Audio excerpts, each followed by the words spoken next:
Hello, everybody, and welcome again to Weirdly Cosmic Podcast with Louise Eddington. I am the Cosmic Owl, the of Cosmic Owl Astrology. There's the owl. I am a wisdom weaver who weaves together the tarot, astrology, some numbers sometimes, good bit of intuition to give you some cosmic guidance moving forward.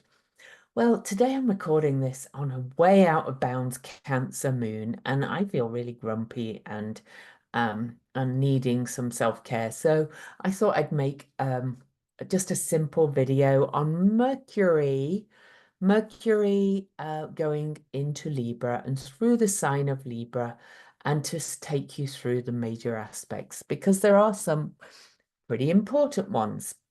Now, first of all, though, before I dive in, please subscribe to my channel, give me a thumbs up, leave me a comment.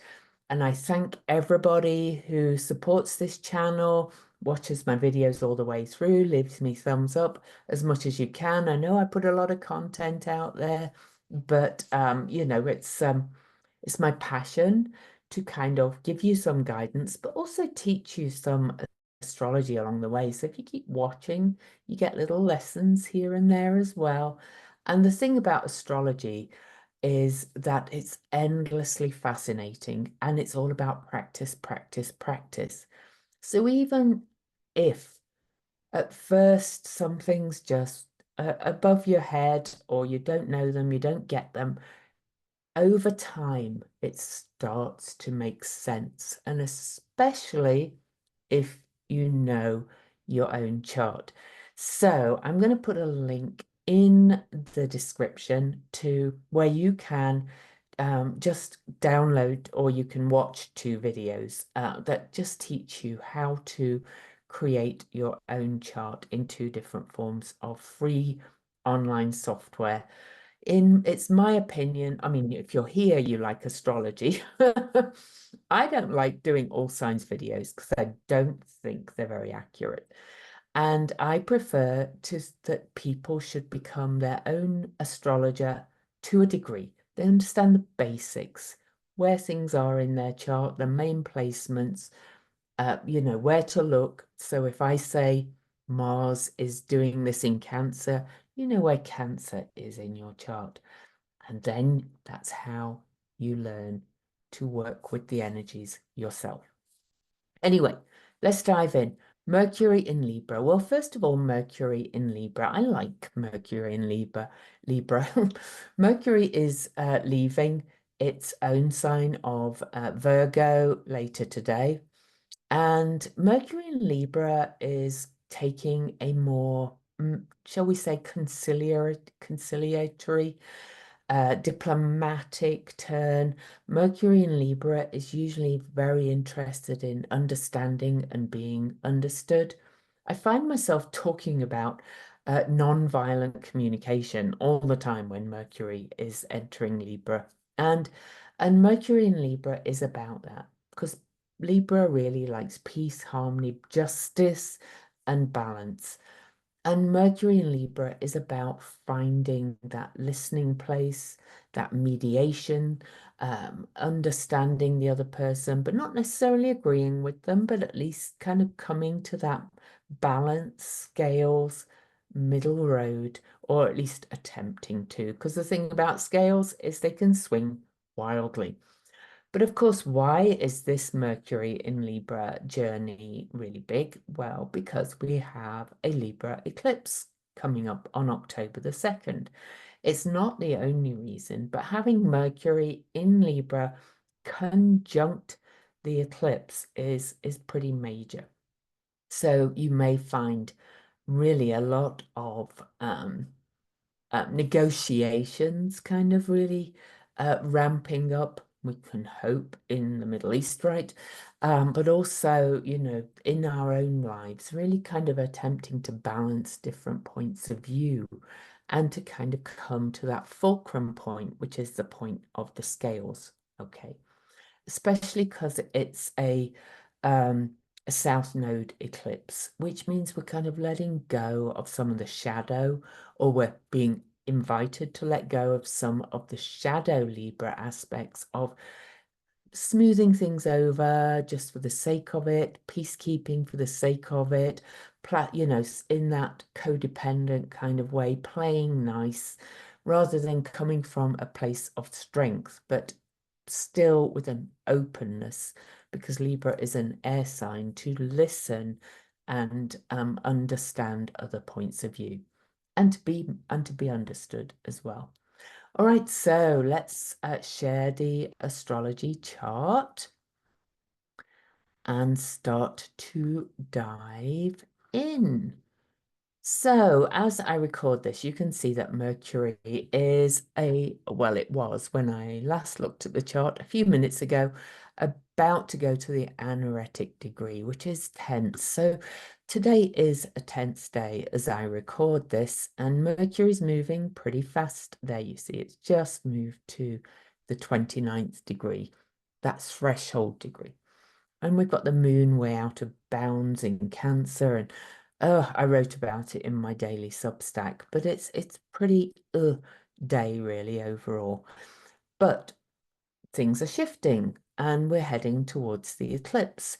So let's take us into Mercury into Libra. Mercury enters Libra at you can see 4:08 a.m. tomorrow morning, Thursday morning. Mercury enters the sign of Libra, joining the Sun, the South Node, Juno, and this is asteroid Hecate, the triple moon goddess, who is the torch guide at crossroads, showing us which direction to go. So I don't usually look at asteroids very closely in these, but I am probably going to include Hecate. Anyway, so that's Mercury going into Libra. Now, right away, Mercury, I'm not going to move the chart every time I do it, but on the same day, to be exact, will be at 7:02 p.m. later on the 26th. Mercury will trine Sedna. Now, every time a planet ingresses into a new sign, that planet starts to activate these big agents of change that have or are changing signs. So Sedna entered Gemini fully for the for the final time earlier this year. Sedna had been dipping in and out a little bit. Now Sedna is in Gemini permanently for quite a few years. I'm not going to go into when she leaves. Sedna has an 11,406-year orbit and was last in Gemini at the start of the Stone Ages, when people went from hunter-gathering to starting to make communities, Gemini, and starting to farm the land. So Sedna, huge agent of change. So this is not a big personal aspect, but just note that every time planets are about change signs, there's several aspects they will make that activate the big shifts that we are going through. Later tomorrow as well, later on the 26th, the moon over here in Cancer will actually enter the sign of Leo. And in fact, let's get that one so you can see that more clearly. So Mercury and the moon, because we're of course heading into an eclipse, which is a new moon, so it's worth having a little look at. So you can see 9:17 p.m. Thursday the 26th, the moon has moved into Leo and makes the last Ptolemaic aspect to Mercury. Fire and air, ideas coming from the heart, but also very creative ideas. Leo, Libra, very creative ideas. We're now literally kind of just heading towards the eclipse, 5 days from the eclipse. Time to start really thinking about what you're co-creating, what intentions you're going to set on this powerful solar annular eclipse. Now on Thursday, on the 27th, there are no significant Mercury aspects, I think. No, they're not. So I'm just going to move forward. On the 28th, there are no significant Mercury aspects. I'm not going to look at quincunxes and things because that would take all day. And then on September the 29th, this is when we start to get more Mercury aspects. So I'm trying to also get ahead on my videos, by the way, because I'm having dental surgery on Friday. Anyway, and funnily enough, we've passed Friday already. So Mercury on on Sunday, the 29th at 8:19 p.m. conjuncts the South Node. Now, I use the true calculation of the South Node, and we can see that Black Moon Lilith is now in Libra as well. Join this big Libra party as we approach the eclipse, just 3 days away now. And Hecate, Mercury's been over Hecate and said, all right, show me the way, show me the way to think about. And we're at this big crossroads because eclipses are resets, crossroads in a way as well. And the nodes are always kind of turning points. And Mercury hits the South Node on September the 29th. Now, the nodes, I use the true nodes. The nodes stay at the same degree right through the eclipses if you use the true calculation of the nodes, which is the oscillating and kind of back and forth kind of energy of the nodes. And so this is at a lovely creative number, 6 degrees. You can see that Mercury is now just a degree away from the sun. We are, and is combust. The sun has been really since it moved into the sign of Libra. And so really a lot of our old ways of communicating and our old ways of thinking about justice and balance are kind of being burned out. And we're heading for a Mercury cazimi. But Mercury on the nodes is kind of saying this is a lesson in letting go of this playing nice kind of energy, all right? So we've got that happening as well. Later on the 29th as well, Mercury will sextile Pallas Athena, the wise owl, the creative intelligence asteroid in another fire sign. Remember, we just had the moon and Mercury, and a visionary sign to the future. And this is another intention setting indicator for you personally. Really think about what plans, because Pallas Athena is very strategic, you want to make for the future you are creating. Okay, on to the 30th. Mercury will then square Centaur Pholus, who has been taking the lid off things in the sign of Capricorn for some time at 7 degrees. And Pholus just recently stationed direct, so is still pretty stationary. And you can see now that we are almost in the cazimi zone within 17 minutes.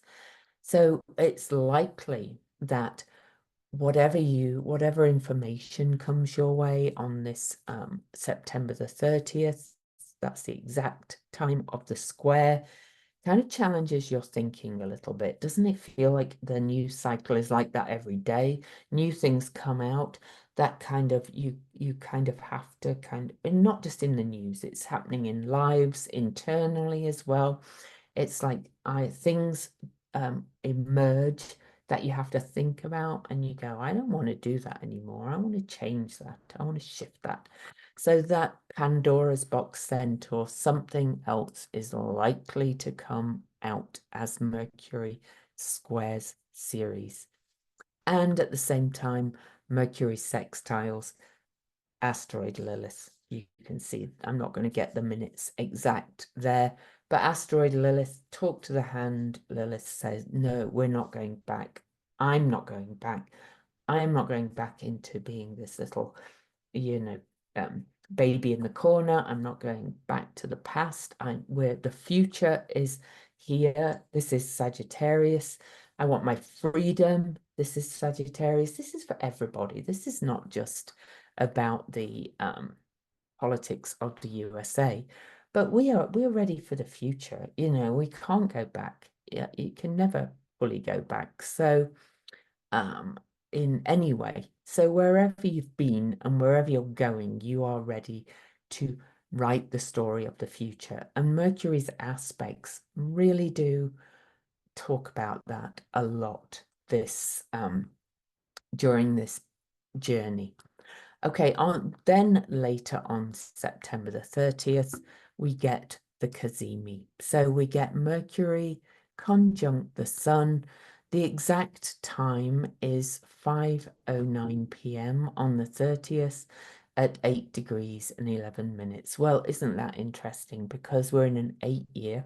Eight's the number of infinity and stability and balance in the sign of balance. 11 is a gateway number. It's a master number of what are we building? What are we moving towards? And that is the exact point of the cazimi. On the day, in my Substack blog, I will give the exact times, but that's a moment of dazzling clarity. But this is the superior conjunction. Mercury is on the other side of the sun on the 30th, kind of beaming messages down through the core, through the center of our solar system down to us. And so this is some new information coming in my opinion. Because Mercury, we can't feel Mercury, so it's through the sun, it's coming through what the solar system is telling us. It's almost like we can feel it in our core or hear it in our core rather than um or hear it in our heart, because the sun rules the heart in if it, as the ruler of Leo. We can feel it in our heart where we know we have to go as this eclipse approaches in just 2 days after this. So onwards after the cazimi, and we have no exact Mercury aspects on October the 1st. And then October the 2nd, we have the eclipse. But right before the eclipse, Mercury will square off, while still combust the sun, by the way. But Mercury will square off. This is the last major aspect pretty much before the eclipse. There's a sun conjunct Black Moon Lilith right before the eclipse. So there's a lot of divine feminine, but I did a whole eclipse video. But Mercury is, you know, look how fast it's moving away from the sun, but it's still combust. And Mercury is going to square off to Ceres almost exactly on the eclipse, 10:43 a.m. Eastern, and the eclipse is at 2:49 p.m. Eastern. So Mercury is square to Ceres, needs met and unmet at that master number 11 again, 2-1, saying new start, really kind of set intention to make sure that your needs are met and in the structures and the future that you are creating from these energies.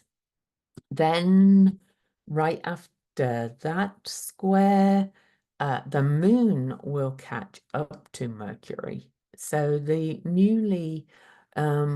the new moon still in the no moon phase, right? Because we have a day, about 3 day period where there's no light of the moon. So the moon is still in the dark here, will conjunct Mercury also at that 11-degree number. There's an awful lot of new beginnings from this eclipse. This is about making sure you're tapping into your intuition, you're tapping into emotional needs, people's needs, your needs, met and unmet. I talked about non-violent communication at the start of all of this. Non-violent communication is all about learning to communicate. So you're communicating to people's needs, okay, and your own, but expressing your own, but without kind of hurting anybody else. So all of that's happening there too. And then we move to October the 3rd. So the day after the eclipse, I cannot get that chart exact because the software does not allow me to do it. But Black Moon Lilith catches up to Mercury. So there's an awful lot here about our wild elemental feminine energy, at least, not about women necessarily, but that kind of energy of the feminine that has been marginalized, left out, put to one side, and oppressed. So, you know, there's a lot going on there as well with Mercury meeting Black Moon Lilith at 10:33 a.m. on October the 3rd. And then after that, Mercury is going to make a lovely air trine aspect. And in fact, I've gone a bit too far because time-wise. So the Mercury trine to Caracalo is at 4:07 p.m. on October the 3rd. This is Chiron's wife. She is the space holder, the cosmic doula. Her name literally means spinner of grace. And Mercury, having been through all these things on this eclipse, still a bit more to go in Libra, but Mercury hits the number of the goddess, the witch, 13 degrees, trine to Caraclo. We are weaving a new story of weaving in the divine feminine energy or the yin energy with the yang energy, because these are in yang signs, air signs, but it's all coming into balance, which is the Libra, right? Or we're at least being given the opportunity to do so. Okay, so that was October the 3rd. Now let me move on. October the 4th, we have no major aspects. I do want to mention, and it's not on the chart, that on October the 5th, Mercury will trine the north node of Uranus, which has been really active because we are in a Gemini guided Venus star point that began on June the 4th. So we're in a very mercurial time of changing perceptions. I've talked about that a lot as well. Changing perceptions, making new alliances, coming together in community, speaking to each other, all those things. So that's on October the 5th. And then on October the 6th, Mercury will square off to Mars. And a reminder that these are cardinal signs. So this is also initiating new things. New things are coming in. But Mercury, you can see pulling away now from the sun. Mercury will square off to Mars, who is more the kind of compassionate warrior in the sign of Cancer. And this is how we are going to start speaking from that more balanced place, non-violent place, more compassionate place. Things are shifting, whether you think so or not. People are shifting sides, you know, more and more kind of, just to give the US election as an example, there's more and more Republicans coming out saying that they are going to vote for Kamala Harris, whether they agree with her policies or not, because they just say that we cannot do Donald Trump. You know, I agree, but you know, that's what they're saying as well. So not just me. Now then, Mercury will conjunct the sacred partnership asteroid Juno on October the 7th, which is the anniversary of when Hamas went into Israel and killed some Jewish people. I'm not going to go into the details or the rights and wrongs of that whole conflict.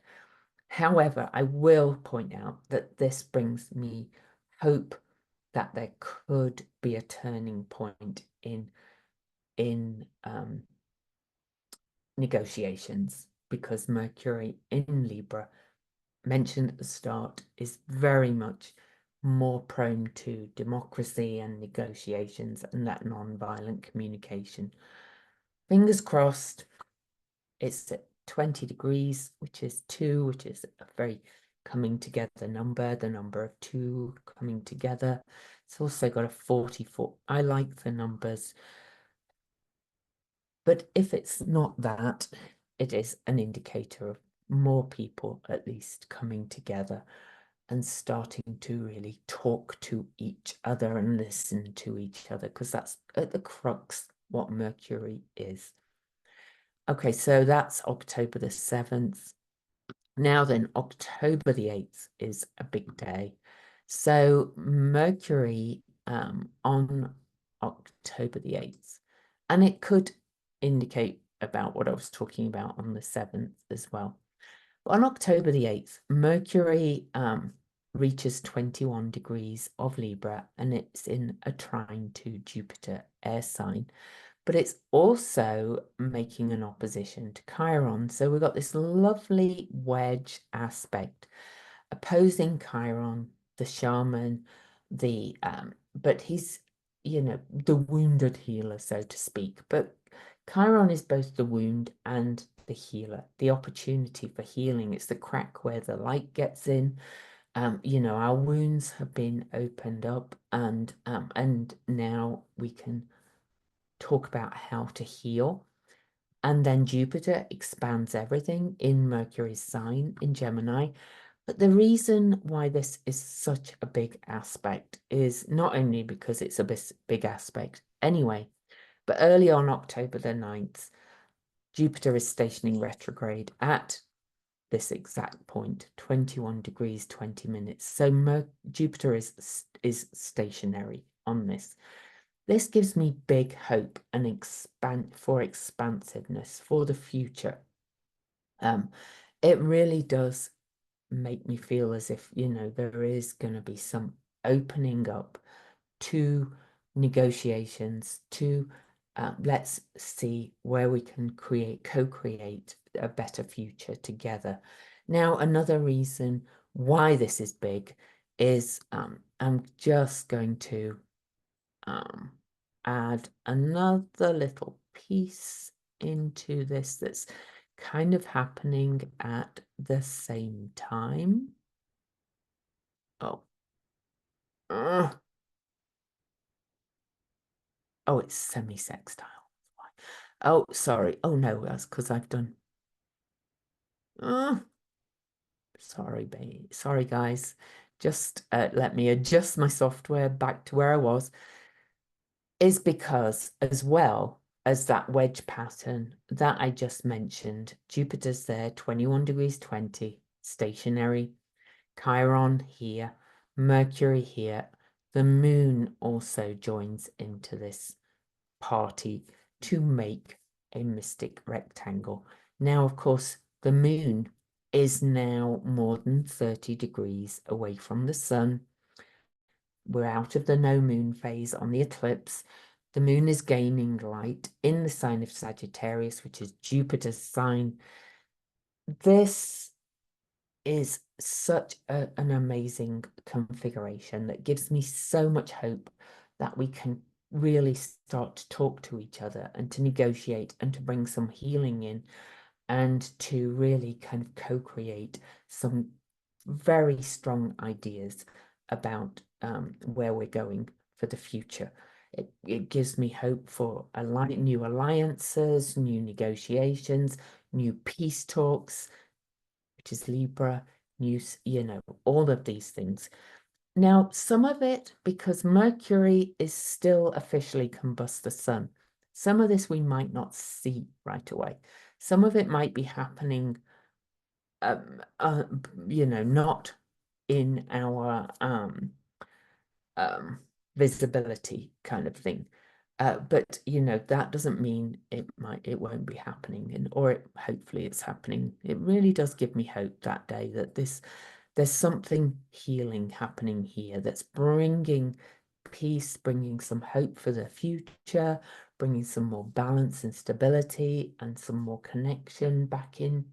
And so let's hope.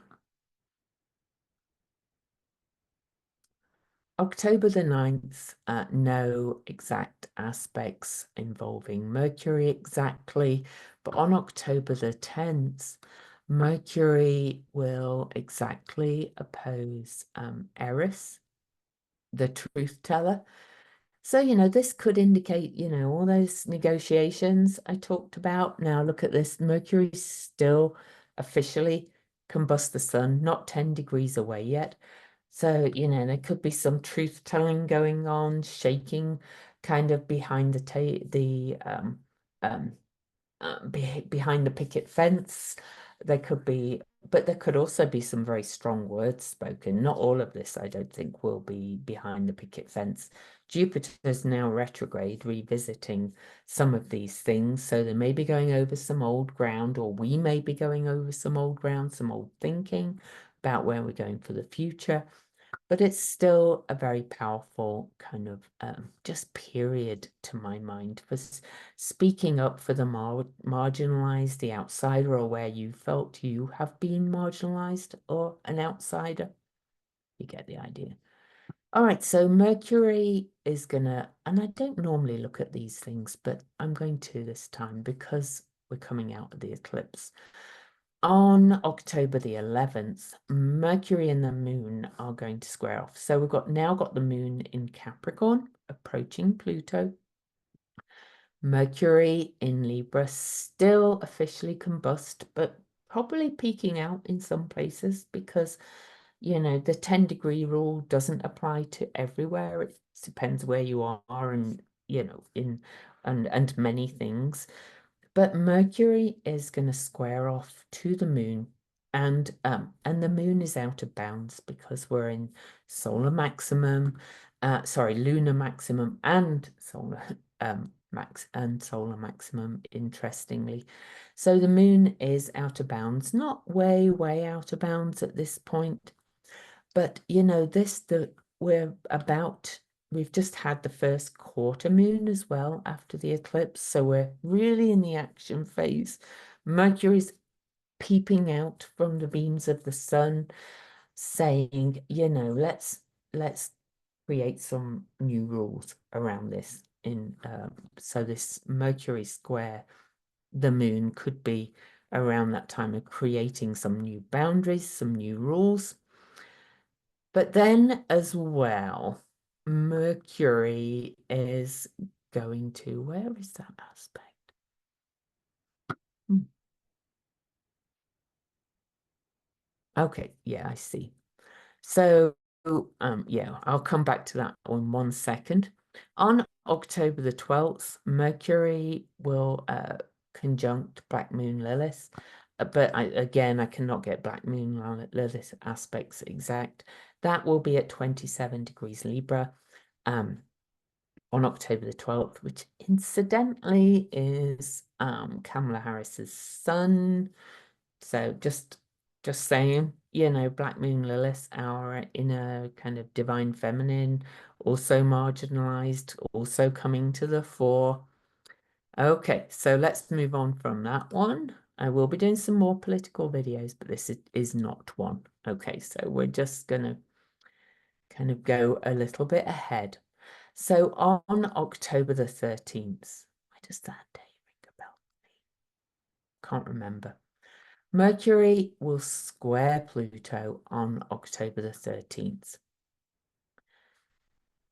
But remember, Mercury aspected Jupiter as Jupiter was stationed retrograde. Mercury is now at the anaretic degree of Libra.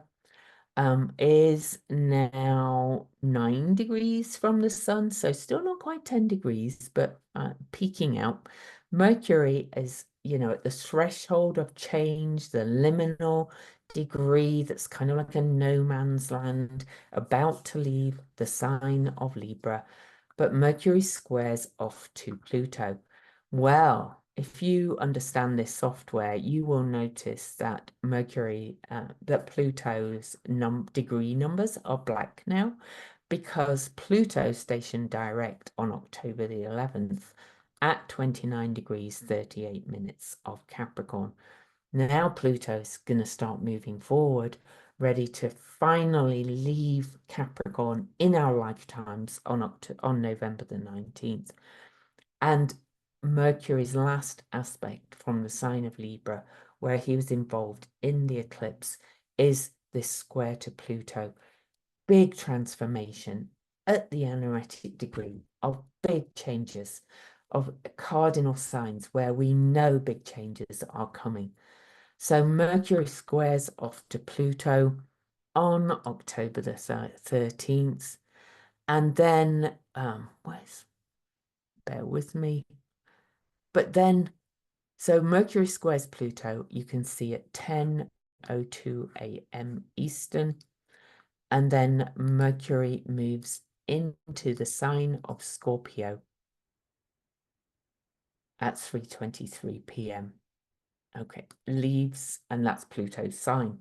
So the last aspect to Pluto, which Venus did that too, Mercury now moves into Scorpio, now is almost 10 degrees away from the sun. Now it's time to really kind of work on these big changes that are happening. Okay, this is, you know, these aspects, especially to the two stationed planets and the eclipse, of course. So to Jupiter in Gemini and Pluto in Capricorn are really significant. There's going to be some big ideas, big negotiations, big changes, big shifts all coming through just in this very short journey of Mercury going through the sign of Libra. So pay attention to everything that you think, that you read, that you have, you know, awarenesses come up, because it's going to be big. Pay attention to the news if it's your thing as well, what's coming up, because it's a significant journey because of those things.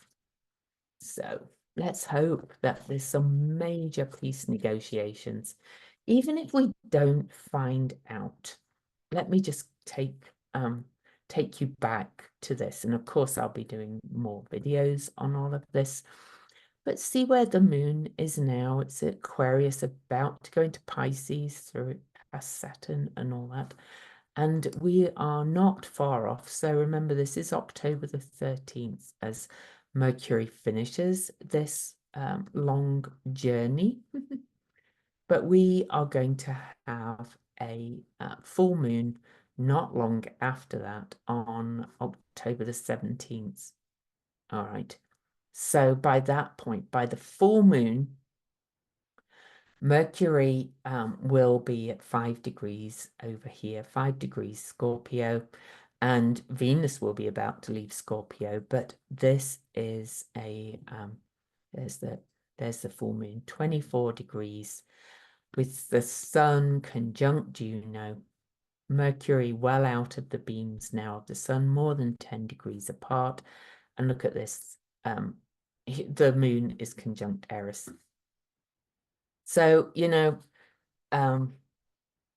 pay attention. Just something is going to be really eclipsed, and we are going to think very differently after this eclipse and after this journey of Mercury through the sign of Libra. But I'll be doing a full video on that full moon, of course. So it's a big one, another one, another big one. What times we're in. Anyway, let me pull 3 cards. Ooh, kind of like this. Ooh. Ooh. Wow. Okay. You know, I keep saying we're on the right track, and I know it doesn't always seem like it, but oh boy, wow, these cards. And you saw me just pull them, you saw me shuffle. So I'm going to get my book out to read you what I say about them.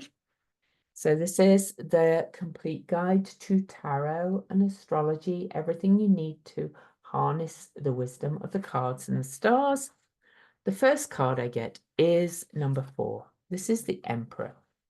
Now, it doesn't necessarily mean a male, this one. This is the Aries card. This is fire, and we're going towards that full moon in Aries. Okay, so number 4 is foundations, and it's also kind of stability. And this is structure, this is stability, this is power and leadership. It's kind of the father archetype, but it's more kind of the strong parent archetype, really, if you like. And well, yeah, that's all I'll say about that, except that I will say that Kamala Harris has an Aries moon opposite, because she's born on a full moon opposing her Libra sun.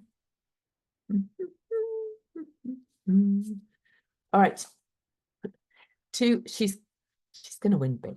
You know, it's just the way it's going. I've thought that right from the start. The astrology keeps telling me. There's a whole other video I'm going to do because a Danish astrologer rectified her chart. There's a whole argument going on about that because her time is on her birth certificate. But his rectification actually ties up with her life events more. So we'll see about that. There's a Facebook group where the astrologers are all fighting about it. So the other card I picked for Mercury's journey through Libra is the Two of Pentacles. Pentacles is Earth. So this is the Capricorn card, and it's the Jupiter decan 10th, which means it's ruled by Jupiter. So it's kind of Jupiter in Capricorn. This is 2, which is balance. You can see she's juggling, which is very Libra, balance as well. And this is juggling, though. This is finding balance during change and setting things in motion. What did I say about negotiations behind the scenes? It may not be about the Middle East, but you know, I can hope that it's going to be negotiations of some kind. And it could be happening for you as well. It's kind of things, it could be even internal negotiations, you know, your right and left brain kind of talking to each other, going, all right, let's juggle and find this middle way. Okay.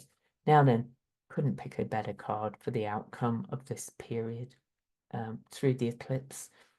This is the Saturn card, and this is Earth. And this is by numerology, this is card number 21, which is a 3, which is creation. And this is completion, success, achievement, fulfillment, and accomplishment. Mercury in Libra. I feel a lot better for doing that video. I promise you, I have not looked at all the, well, I hadn't pulled the cards. I hadn't really gone into full detail about what the aspects meant until I decided to record this. So look forward to this period. So just a reminder that when Mercury leaves the sign of Libra, it will be on October, what date was that? The oh no, October the 13th. By October the 13th, I would expect some big shifts in alliances to begin to emerge, and big negotiations. Could be news around justice, court cases as well, all that kind of thing. And we'll be feeling like things are really starting to kind of come more back into balance after the end of this journey. So don't forget to subscribe, leave me a thumbs up and all those things.